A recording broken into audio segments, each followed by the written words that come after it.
Good morning.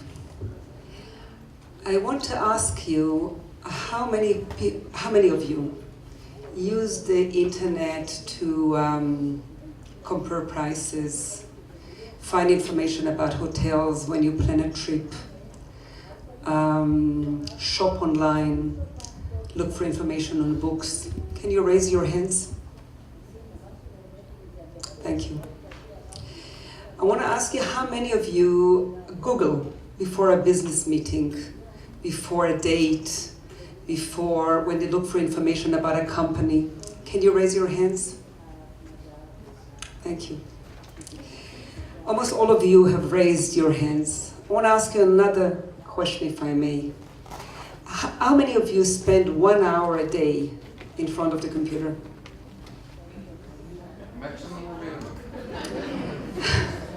How many of you spend 3 hours a day in front of the computer? You know, if you spend averagely 2 hours a day in front of the computer, and I assume that maybe we not necessarily represent the young generation who is spending even more time, then over your lifetime, you'll be spending more than 8 years in front of the computer. Not a day, not a month, not a year, over 8 years in front of the computer. And if you spend more, calculate this. Information technology is really changing our life. It impacts everything around us, our economy, our business, our social life, and I would also say our cultural life, our sense of connection, also our sense of community. I have to get used to doing it a little bit different than I thought. The communities that we belong to. Oh, I'm sorry. So you have to take it backwards. The fact that you did it as a movie is very problematic. How do we take it backwards?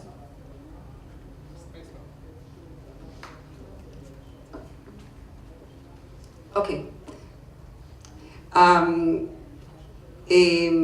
We'll manage with this. It was not supposed to be a movie, but they didn't have the software that we needed to run it. Our communities are not, our social life and our network of people is not only our friends that we meet for coffee.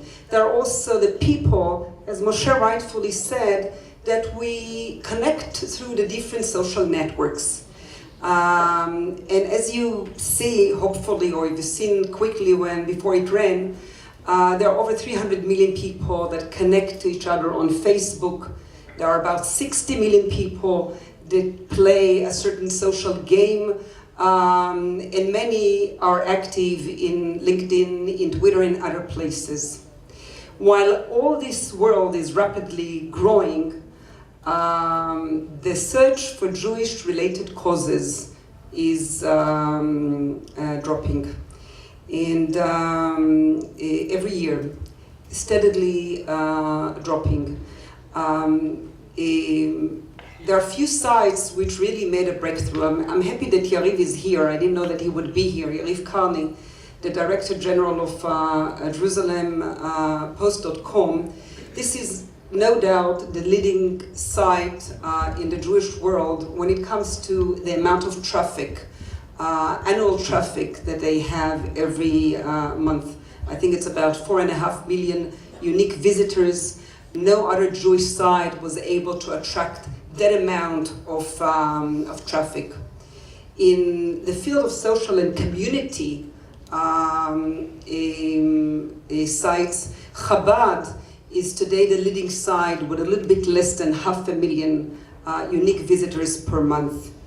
So in a way, the McKinsey study that was recently published indicates that we as a people, the Jewish people, is lagging behind in using the internet to promote mutual causes which are important to all of us.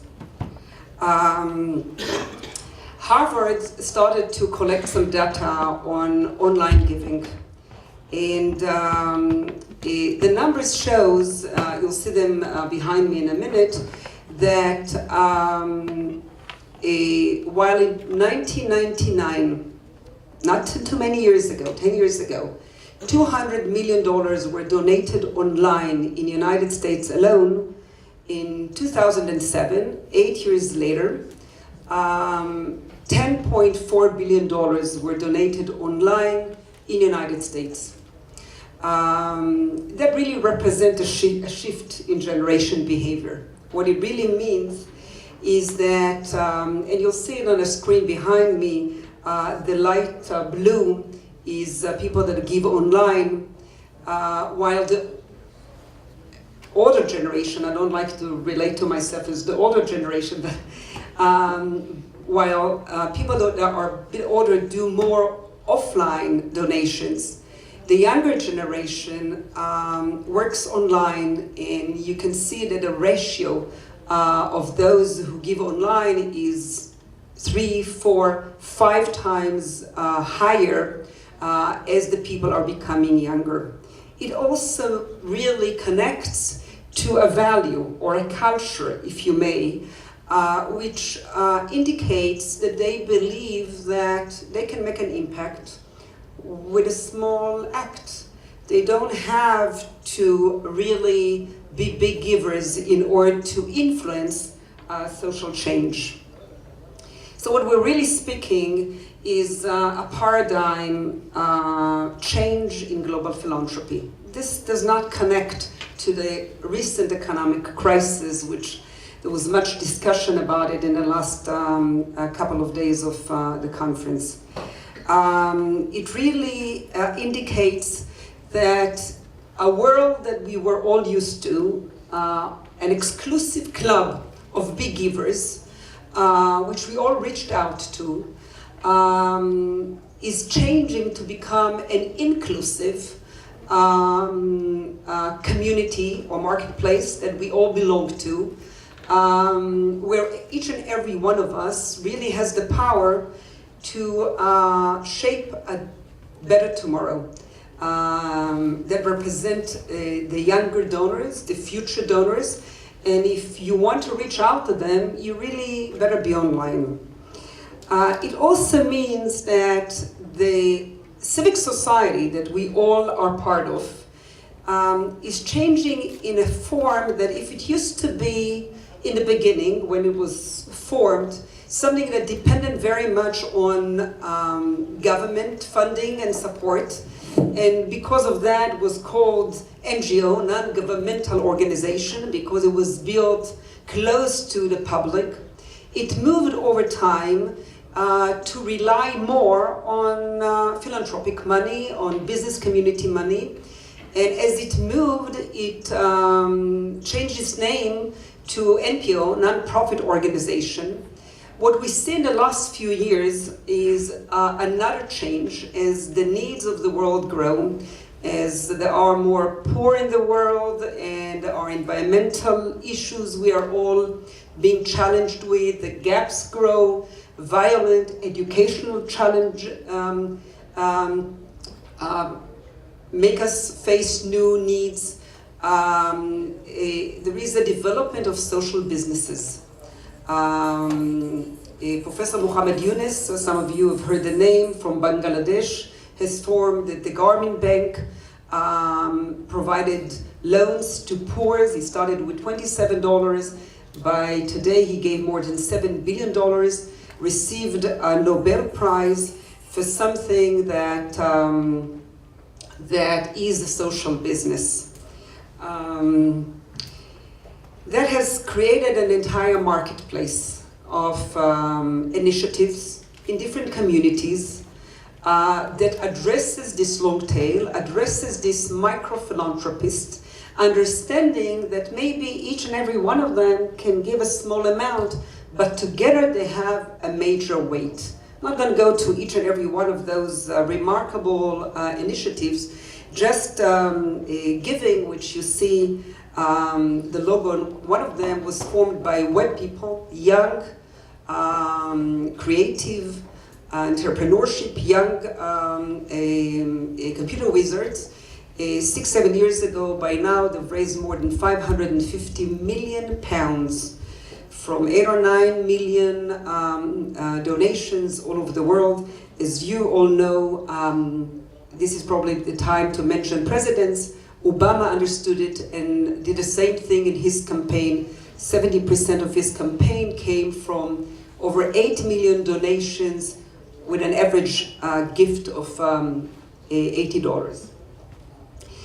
In the Jewish world, Jay Gooders is really the first and only initiative of this site, which is trying to provide for organization a wider exposure, not for profit organization, a wider exposure to really promote to their causes, using probably a better web marketing ability in order, by the way, to increase our web marketing ability and our exposure. We've just signed an agreement with Jerusalem.com, and next month we'll launch a joint mini initiative which will provide the not-for-profit organization in the world, the Jewish and Israeli world, to benefit from both Jay Gooders and Jerusalem Post viral marketing. It also provides organizations with an opportunity to collaborate. You probably know many social initiatives, and you know that there are similar initiatives around the world, or interesting initiatives that you would like to learn from, or connect, or develop collaboration. The opportunity to have one network, which really provide an opportunity for people to meet each other, to exchange information, to learn about each other, doesn't really exist anywhere. Hopefully we'll be able to enlist the power of the internet to do this. It also provides a small donor with a possibility to network with other donors who care for the same cause, to volunteer, to discuss, to develop giving circles. It provides an opportunity, which is the young kids were saying rightfully, let's maintain the freedom of choice, a possibility to choose from a wider selection of projects, compare them, and then make a wise decision where you want to make your social action or social input.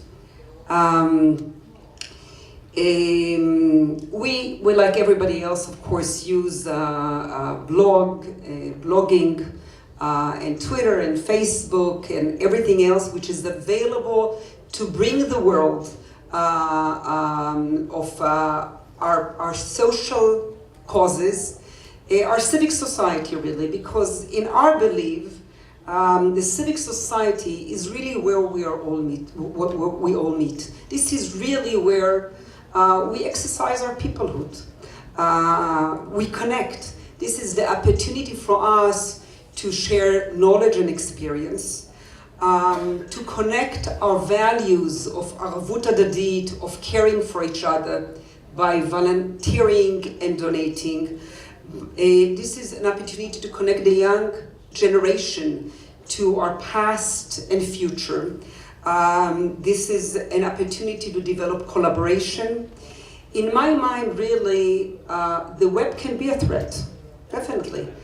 We live in a global-centric world, and if we will not do anything, the younger generation will be global-centric. In my mind, it's a major threat. The things which have led us to connect across the world, to Jewish communities, to each other, are not necessarily existing in today's world. The internet provides us also with an opportunity to use the web, to use the network, to develop a community of people that care for each other.